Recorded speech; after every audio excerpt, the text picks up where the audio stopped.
とりあえず受けられない左の下突きを少しやりたいなと思います。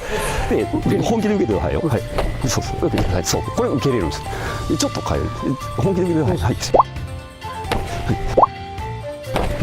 はい、あ、大丈夫、そうです。こそ受けれないです。なんでピッピッスピードをつけます。スピードをつけて帯上げ、組手の時だけ狙ったとこ行きますので無理なんで、僕が中級ぐらいの時の試合ですごい後悔したことがあるんですけど、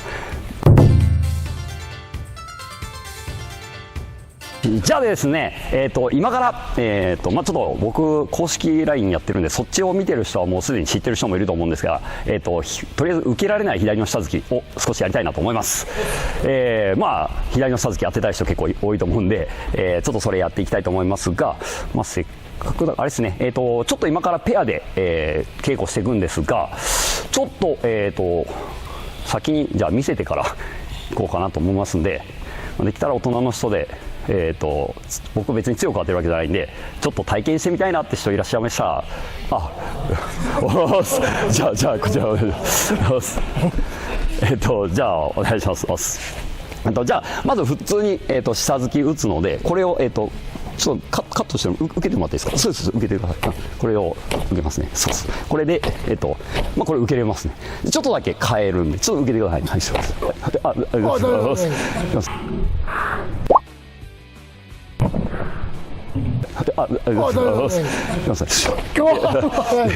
で、これじゃあもう一回いきますね。これで本気で受けてくださいよ。はい、そうそう、受けてください。そう、これ受けれるんです。でちょっと変える。本気で受けてください。はい、大丈夫、そうです。で本気で受けてくださいよ。はい、そうそう、受けてください。そう、これ受けれるんです。でちょっと変える。本気で受けてください。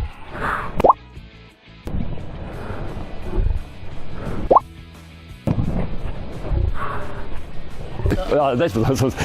こそ受けれないです。ちょっとしか違わないんですけど、何かが違う。これすでに多分何が違うか知ってる人も、うちの道場さん知ってるでこれ何が違うかっていうと、ちょっと考えてみます。まず真正面に立って普通にこうやって打ったら、相手の腕に近いところにパンチがいっちゃうと、受けやすくなります。例えばですが、相手の拳に近かったらこんだけで受けますし、相手の肘に近かったらこうされたら当たらないですが、これ相手の手と肘を結んだら一番遠いところ、この場合例えば、ここを打ったら肘届かないですね。で、ここを打ったら今度手めちゃくちゃ下げなきゃいけないです。さっきはこんだけで受けれたけど、ここにするとこの距離が変わります。例えばですが、ここ普通に打った時に受けてもらって、ちょっとここで止まってもらっていいですか。これこうするとこんだけ数センチ空きます。たったこんだけの差なんですけど、パンチのスピードってこんなんなので、たったこれだけで当たる当たらないが大きく変わってきます。なので、今からちょっと皆さんにやってほしいのが、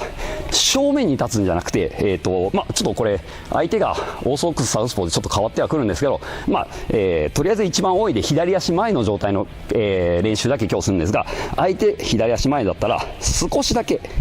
こちら側に立った方が叩きやすいので、今日は、分かりやすくちょっとこちら側に立ちます。これソットポジションって言って、相手の前足よりも自分の足は、右足はこっちで、相手の左足右足よりも自分の左足はちょっと内側、こっち取ると、打ちやすいので、まず今日は、分かりやすくこう取れます。でその上で、ぐっと溜めたらこうやって打っちゃうと近いところ行っちゃうので、下から打っていきます。できればなるべく下から打ちたいです。例えば下から打ってもこうしちゃうと受けられちゃうので、この手がこうなってた方がいい。なのでイメージここに、筒、塩ビのパイプはわからない、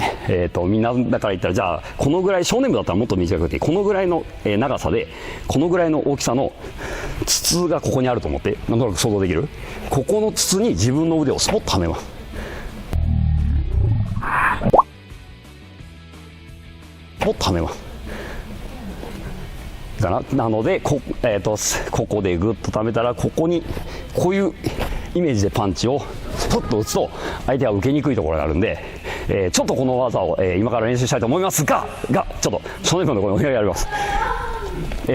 とりあえずペアの人は、このパンチができているかどうかの確認役なので、打つ人マジコーンって打っちゃうとこっちの人痛くてもなんならこうされたら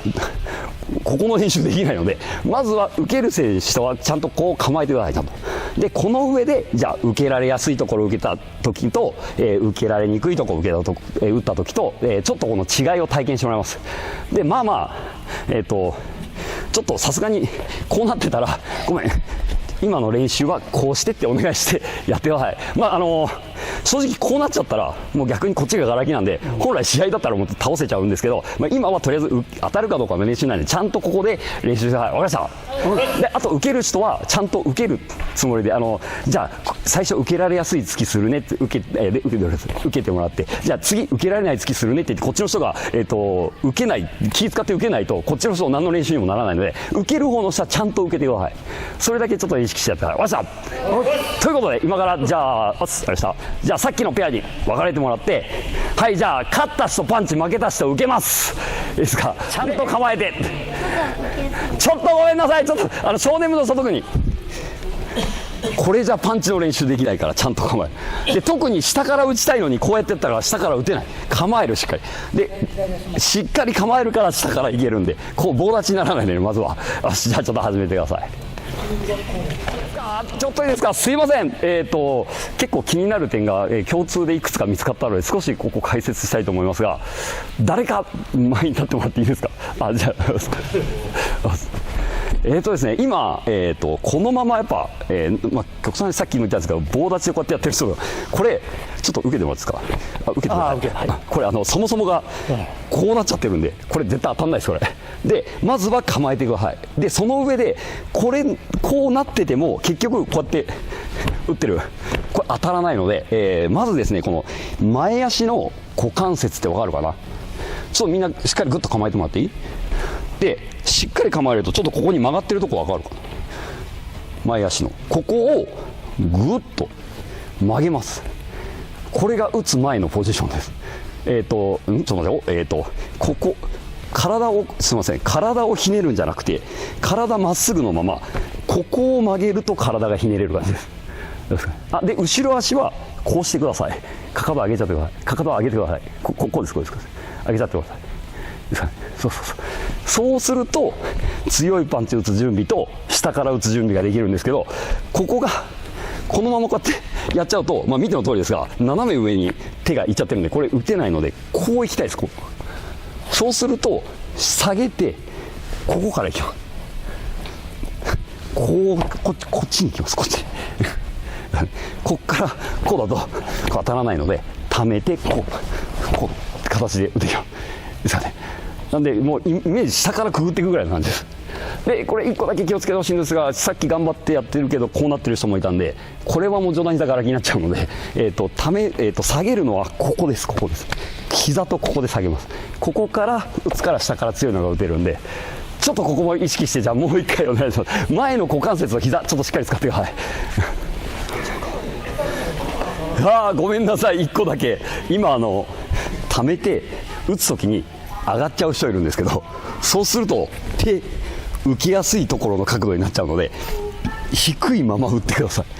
低いまま、基本的にはここから打つっていうイメージで、今結構こうなってる人いるんで、ちょっとそこだけ気をつけてください。ごめんなさい、後で続けてください。まずは低く受けにくいラインがどこっていうのだけ覚えてください。で受ける人は本気で受けるつもりで受けてください。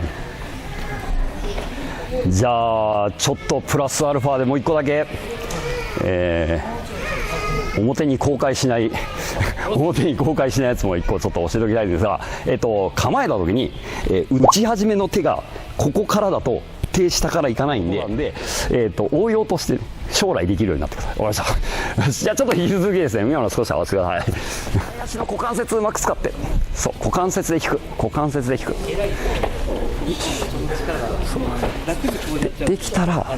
頭を倒さない方がいい。ここでその分股関節、膝、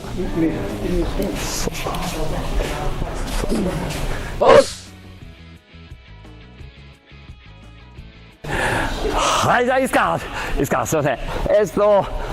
今のやつ、できるようになってくると、どうしよう、ごめんなさい。じゃあ前に誰か一人お願いします。誰かですか。じゃあ当然これ使い続けてると、相手がちょっと構えてもらってこれ受けてください。本気で、これも受けてください。頑張ってでこれ受けれるようになってくると見てわかります。めっちゃ手下がる。そうするとこれを受けてください。こういうのは絶対当たりますし。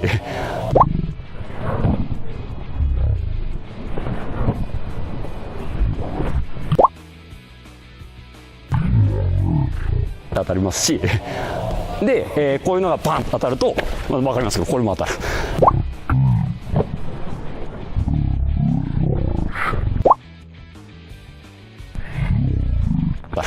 っていう感じで、要は、下から思いっきり組んで、相手の手、これを何回もうっとうしいなってなって下がってくれれば、これをおとりに使えるようになるんで、これが倒せなくても当たりまくればめちゃくちゃ有効打になります。あとちなみに、どんだけ強いパンチでもガードされたらゼロなんですが、例えばちょっと打ちにくくて威力落ちるなって言っても当たり続けるパンチの方が圧倒的に有効打になります。当てられてると嫌だなって思って受けなきゃって思う気持ちもありますし、例えば普通に進行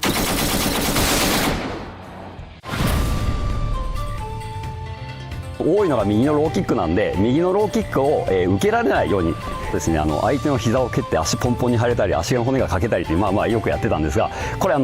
自爆する人の共通点もう1個、自分パンってパンチ打ってその最中にパンってやってると、受けれない蹴りができます。あと、僕が昔よく使ってたのが、ここの腹筋の力を使ってこうやってグッと足上げることになるんですが、こっちの腹筋の力を入れて足を上げるとバランス取れるんだけど、こっちの筋肉に力を入れるとどうなるかというと、こうなっちゃうから、こっち上げようと思うとこっちの力がちょっと抜けるのが分かる。これ多分触れば分かるけど、こっち上げるとこっちに抜けるようにですね。